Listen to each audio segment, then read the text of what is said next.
Aliphatic और aromatic amines के अंदर अमीन ग्रुप की इलेक्ट्रॉनिक स्ट्रक्चर क्या होती है और इसकी सिग्निफिकेंस क्या होगी। नमस्ते, मेरा नाम मनदीप दलाल है और इस लेक्चर में हम इन्हीं प्रश्नों के उत्तर खोजने की कोशिश करेंगे।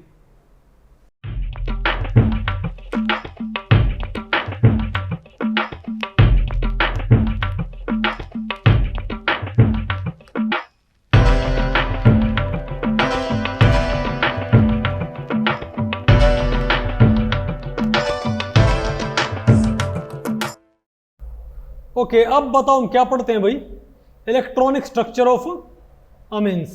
अब आपने पढ़ना है कि अमीन्स की इलेक्ट्रॉनिक स्ट्रक्चर क्या होती है। ठीक है, तो मैं आपको बताऊं भाई, चाहे हमारे पास, पहले मैं आपको बताता हूँ प्राइमरी अमीन की मतलब ये स्ट्रक्चर क्या होगी प्राइमरी अमीन की।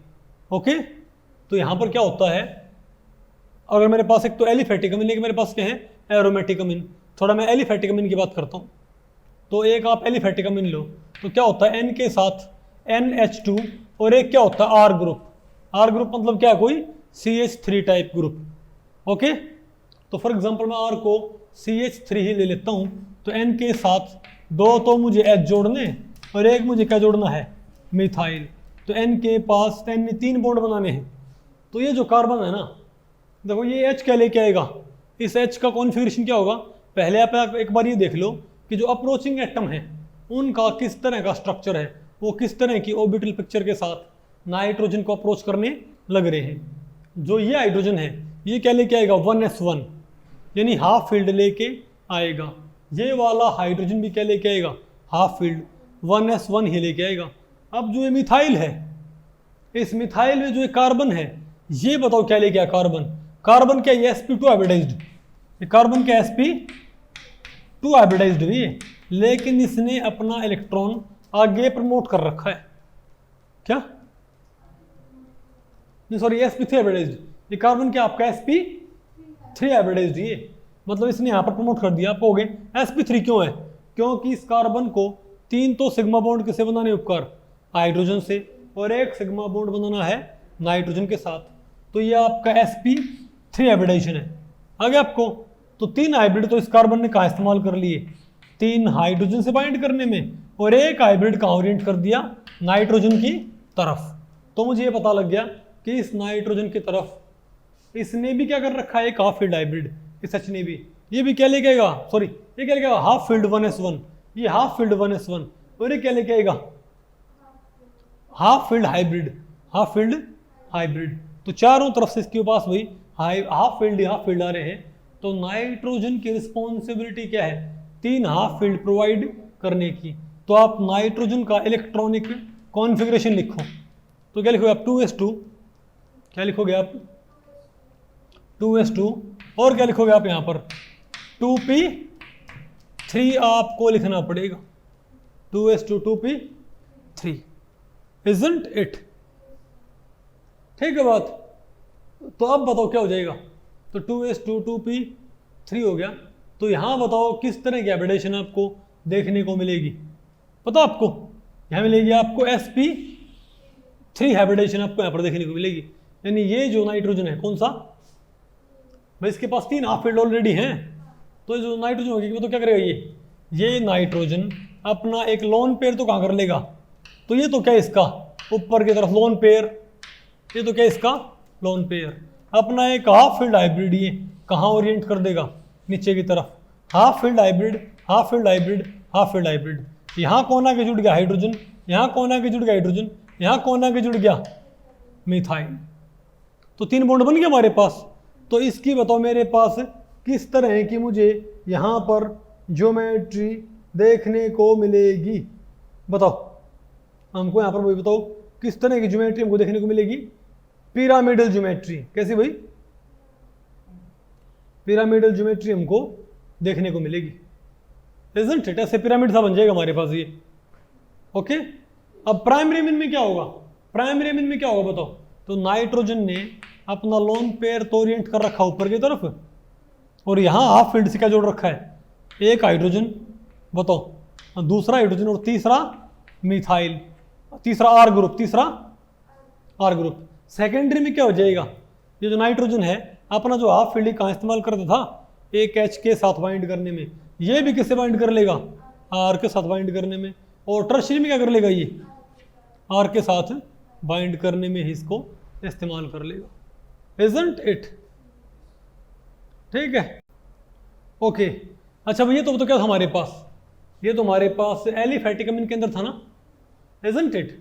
लेकिन अगर मैं आपसे पूछूं कि ना आप मुझे बताओ कि कि भाई स्ट्रक्चर क्या होगी अमीन ग्रुप की, जो एरोमेटिक अमीन है उनके अंदर, आप क्या बताओ भाई अमीन ग्रुप की स्ट्रक्चर क्या होएगी? तो यहां पर क्या होता बताओ, यहां पर हमारे पास क्या होएगा, बोलो भाई, यहां पर क्या हमारे पास है, NH2 ना, NH2। अब ये नाइट्रोजन तो एलिफैटिक अमीन में, तो अब एलिफैटिक अमीन के अंदर तो बताओ क्या होता है उपकार, एलिफैटिक अमीन के अंदर तो नाइट्रोजन sp3 हाइब्रिडाइज्ड था, उसमें कोई दिक्कत नहीं थी। लेकिन एरोमेटिक अमीन के अंदर क्या यहाँ भी sp3 हाइब्रिडाइज्ड होगा? अगर ये sp3 हाइब्रिडाइज्ड हुआ तो इससे एक दिक्कत हो जाएगी, बताओ क्या, कि जो इसका लोन पेयर है वो यहाँ पर बेटर तरीके से ओवरलैप नहीं कर पाएगा। Isn't it? कैसे? क्योंकि आपको पता है अगर मैं इस बेंजीन रिंग को साइड से देखूं, अगर मैं इस बेंजीन रिंग को बेटा साइड से देखता हूं तो मुझे ये ऐसा नजर नहीं आएगा बेंजीन रिंग, अरे बोलो भाई। और इन सब के पास क्या होते हैं, PZ ऑर्बिटल, इन सब के पास क्या होते हैं, PZ ऑर्बिटल। तभी तो क्या होता है, यहाँ ओवरलैप है, यहाँ ओवरलैप, और यहाँ क्या है, ओवरलैप है साइड वाइज बेंजीन के अंदर। अब अगर यहाँ पर मैंने क्या जोड़ रखा है बताओ, नाइट्रोजन। अब अगर मैं ये कह दूं कि नाइट्रोजन क्या है, sp3 हाइब्रिडाइज्ड, sp3 हाइब्रिडाइज्ड है। देखो यहाँ भी क्या है, नाइट्रोजन sp3 हाइब्रिडाइज्ड हो जाए तो दिक्कत क्या हो जाएगी, ये तो क्या हो इसका हाइब्रिड लोन पेयर, क्या हो इसका हाइब्रिड, और ये बताओ क्या हो जाएगा इसका H, और ये बताओ क्या हो जाएगा इसका H। तो दिक्कत क्या है, जो ये वाला हाइब्रिड लोन पेयर उपकार कौन सा, अब आपको पता ना, जब आप एंजिनियर पे बनाया था, जब आपको मैंने रेजोनेंस पढ़ाया था तो हमने आपको एक बात बताई थी कि यहाँ पर जो ये NH2 होता है इसका लोन पेयर यहाँ से यहाँ जाएगा तो ये यहाँ से यहाँ पहुँच जाएगा। ऐसे हमने क्या बनाया, इनकी बहुत सारी रेजोनेटिंग स्ट्रक्चर्स बना रखी है हमको। तो मुझे पता अगर ये यहाँ पर आया तो ये यहाँ पहुँच जाएगा, और फिर जब ये यहाँ से यहाँ पर आएगा तो ये यहाँ से यहाँ पहुँच जाएगा। तो अगर ये लोन पेयर इनके साथ रेजोनेट करना चाहता है उपकार, अगर ये लोन पेयर इन 3 ट्रिपल बॉन्ड के साथ वही रेजोनेट करना चाहता है तो इसे मजबूरी में क्या शो करना पड़ेगा, इसको प्लेनर नहीं होना चाहिए भाई, इसको भी क्या होना चाहिए, PZ ऑर्बिटल के अंदर, क्योंकि ये इतना बेटर ओवरलैप नहीं कर पाएगा। दूसरी तरफ अगर मैं इस नाइट्रोजन को बताओ क्या कर देता हूं, यहां पर तो मैंने क्या करवाया था इसका सिर्फ sp3 हाइब्रिडाइजेशन, तो यहां पर तो क्या होगा, ये तो क्या है 1 2 3 4 5 और 6, नहीं आपको समझ में, और ये कैसे होगा हमारे पास हाइब्रिड, थोड़ा सा अच्छा नहीं होगा, तो ओवरलैप में इतना बेटर ओवरलैप ये कर नहीं कर पाएगा ना। तो एक क्या होता है, तो ये यहां पर पूरी तरह sp3 नहीं होता, क्या एल्काइल अमीन में तो इसको sp3 बोलने में हमें कोई दिक्कत नहीं है, लेकिन यहाँ पर इसको हम पूरी तरह sp3 नहीं बोल सकते, इसके आगे आपको प्रूफ भी मिलेंगे, ठीक है बात, इसके आगे आपको। तो यहाँ पर ये क्या होता है, आप इसको उठा के यहाँ पर नोट कर दो, कहाँ पर नोट, इसको भाई इसको उठा के उपकार आप यहाँ पर प्रमोट कर दो, और फिर यहाँ पर क्या करो आप sp2 हाइब्रिडाइजेशन। तो sp2 हाइब्रिडाइजेशन करने पर ये PZ क्या हो जाएगा हमारे पास, यानी 2s में से आप कहोगे 2s से इलेक्ट्रॉन को 2p में प्रमोट करने में खर्चा आएगा, निकलोगे आप, तो 2p क्या है, हायर एनर्जी सब शेल है, नहीं आपको, लेकिन भाई जितना इसमें खर्चा आएगा ना इलेक्ट्रॉन को प्रमोट करने में, उससे ज़्यादा फायदा हमें किससे हो जाएगा, रेजोनेंस स्टेबलाइजेशन की वजह से। आगे आपको समझ में, तो यहाँ पर क्या हो जाएगा, ये n क्या कर दो आप sp2 हाइब्रिडाइज्ड, ये n आप क्या कर दें sp2 हाइब्रिडाइज्ड कर दें n, ठीक है।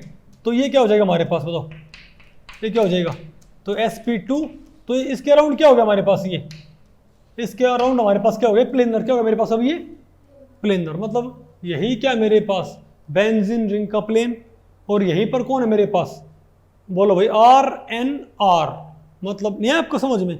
और ये इसका क्या है, इसका PZ क्या बताओ भाई, फुल्ली फिल्ड यहाँ है, इसका फुल्ली फिल्ड यहाँ है। अब आप रेजोनेंस को बहुत इजीली एक्सप्लेन कर सकते हो।